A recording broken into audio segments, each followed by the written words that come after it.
Hello and welcome to Worms and Warriors. This is just a quick impromptu sort of video. I've just picked up The Great War Western Front, which is a game I've been looking forward to for a while, and I thought I'd have a little look at it and see what it looks like and see what you guys think of it. So first of all, I'm going to have a quick look at the options. I've been in here really quickly and I've just turned the music volume down simply because it interferes with the mic when you're recording.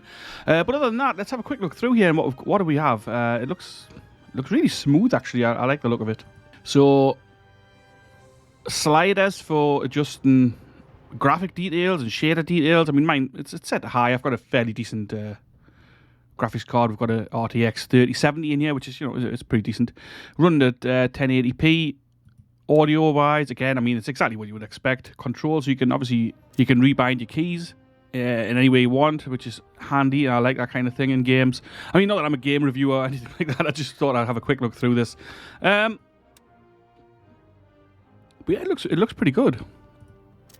So let's have a look at this then.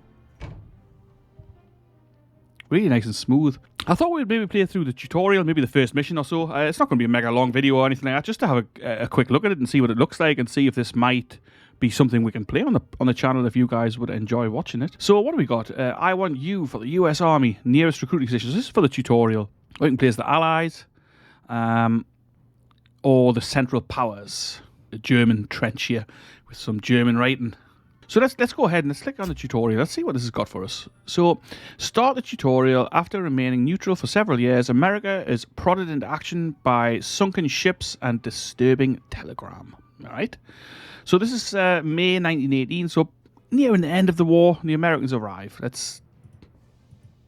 You can actually play whichever chapter you want, so you don't have to do them in order. So it appears anyway. So the Americans arrive. Preparation for battle, supply and structure, defensive battle, hard choices and research, offensive battles, costs of battle, and continuing the war. So I'm guessing it's just going to talk us through all the little bits and pieces.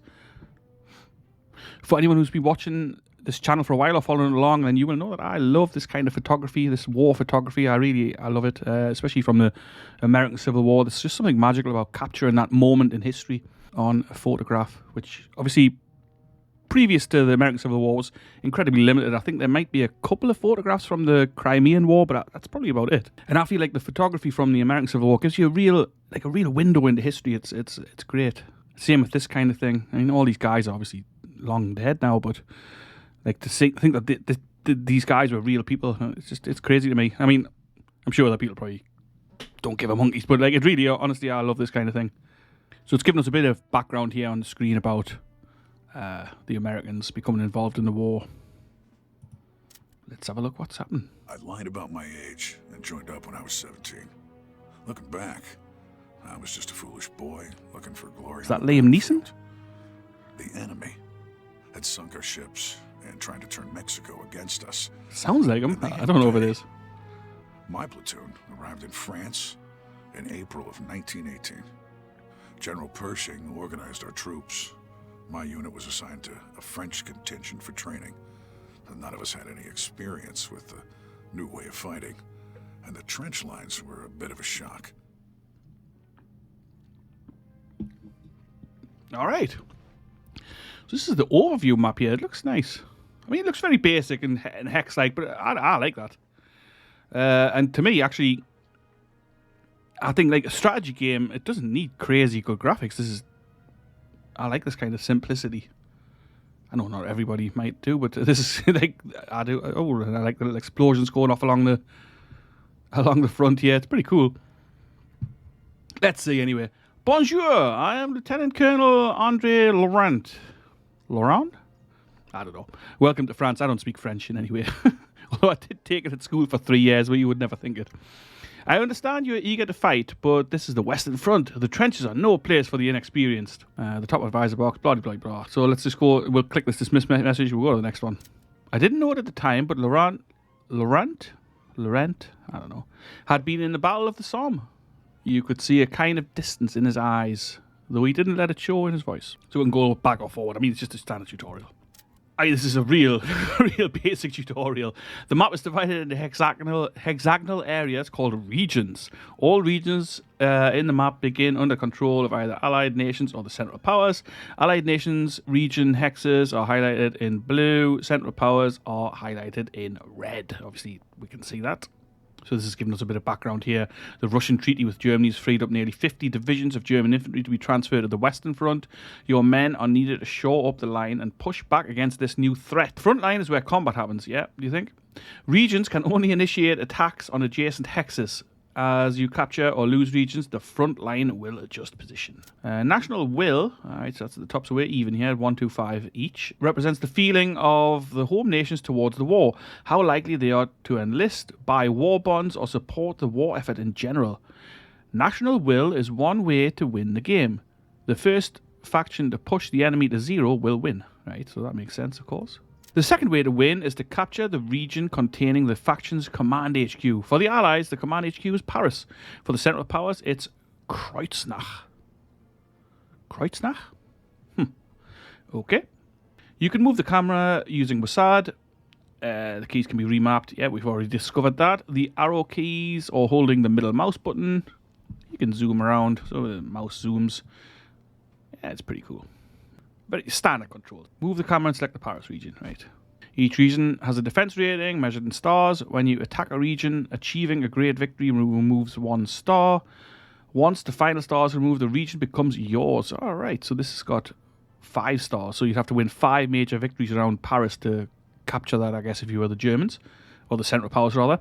Once the final star is removed, the region becomes yours. 1 star regenerates per turn for the owning faction as long as no combat occurs. Right. Some regions have inherent bonuses or features. Paris, for example, has both the Command HQ bonus, which designates it as a win condition, and a deployment bonus, which means all new French troops begin in this region.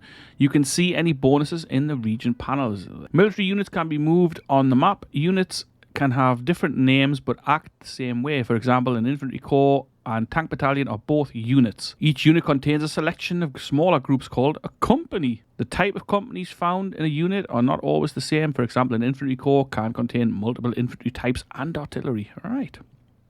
So this is an air wing, French tank battalion, and then an infantry corps times 4. So this has obviously got artillery attached to it, maybe engineers or something, tunnelers maybe, I'm not sure, sappers, I'm sure we'll get to that. Okay then, it seems that this will be a trial by fire. I had hoped to have more time for drills, but orders are orders, prepare yourselves. Objective events are optional requests that grant a reward if completed within the time limit. Objective events are just one type of event that can occur during a campaign. So, reinforce Chateau Thierry. Intel is expecting a German assault. French command requests that the newly arrived Americans be moved up to reinforce the French forces located at Chateau Thierry. Move 3 American infantry corps to Chateau Thierry. Move 2 French tank battalions to the same place. And we'll get some gold and national will. Okay. View the objective. So that's Chateau Thierry here. So pretty much just northeast of Paris. Our forces have been fighting bravely, but they've had little rest or peace for a long time. I'm sure your reinforcements are a welcome sight to them all. You must achieve a victory of great victory level in combat to remove a star from a region. When the region is lost, any defenders will retreat to the nearest friendly region. So I see. This is our American guys here. Le Moureau? I'm not sure. Okay, so move our camera and select the region. There we are. So we can see the 6 infantry corps at the moment. Units are displayed on the map as stacks of 4 types: infantry, tanks, aircraft, and siege artillery. All present units are shown in the region pane. Left-clicking on a unit will add it to the units to move box, while right-clicking adds it to the entire stack. Clicking directly on a unit stack on the world map will also select the whole stack. Select 3 infantry corps. Okay, well. We have new orders. Alright, so that's actually pretty damn easy. Right-clicking on the target region will automatically move the selected units to the destination. Alright. Move out. There they go. Alright, well, I've done it. Now what? Mixing units from different nationalities in the same region can reduce morale. There are 3 groups: Britain, Canada, Australia, and India from Group 1. France is Group 2, and America is Group 3. Right. I see. If units from more than one group are in the same region, all units suffer a minor morale penalty. Belgium can stack groups 1 and 2. The Central Powers do not suffer from disunity of command. The events log show all active thingies. Yeah. Okay, well, we've already moved those guys, so we need to move to tank regiments. Do I need to just do that? It hasn't really said. En attente de nouveaux ordres. So the 2 tank battalions are actually already in here. There we go. That's pretty easy. So like looks like it's nice and easy to work actually. So we've done chapter 1, straight on to chapter 2. Preparation for battle. Gold reserves. Gold reserves are used for all purchases on the theatre command level. It allows you to purchase new units such as tanks and aircraft, region structures, and use strategic abilities. One of the most important uses is to purchase supply for battles. You are granted additional gold reserves at the start of each turn. French command believes a victory at Châtillon-sur-Marne, I'll probably butcher that completely, will pull German forces on that to that location and relieve some of the pressure on Chateau Thierry. A good outcome here could also give the people back home positive news. So, reinforce trench troops at Montmirail, capture Châtillon-sur-Marne. So we know nothing about this, look. Region core makeup unknown. We just know that there's some Germans there or some Central Power people. So I think I think I'm going to work through the tutorial, and once I've done that, I might start a campaign on this game. See what you guys think of it, and let me know your thoughts. What do you think of this? Does this look like it could be a good one?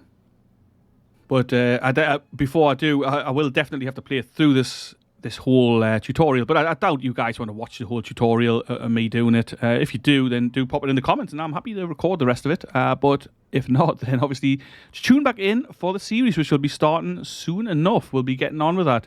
I think it's going to be a good one. The battles look awesome in this game. The battles look really cool. So can we save this or anything? No, we can't. So yes, I will be back with a campaign of this game, The Great War, Western Front. It looks pretty awesome. I'm excited to play it. I'm going to have a little go off camera to get familiar with it before I start letting it loose as a series. But if you do want to watch it, then obviously come and subscribe to the channel if you're new here. If you're not new here, if you're a returning viewer and you're waiting for Grand Tactician or one of the other campaigns that we're playing, don't worry, I'll still be doing those as well. I've got a bit more time on my hands at the moment because work has died down a little, which is nice. But I just wanted to pop this up here, let you guys know that this will be coming as a series and that I'm pretty excited about it. So hopefully you are too, and I will see you there. Thanks again for watching. Check out the channel. If you like what you see, don't forget to subscribe. Anyone who subscribes is obviously much appreciated. Have a great day, whatever you're doing. I will catch you later.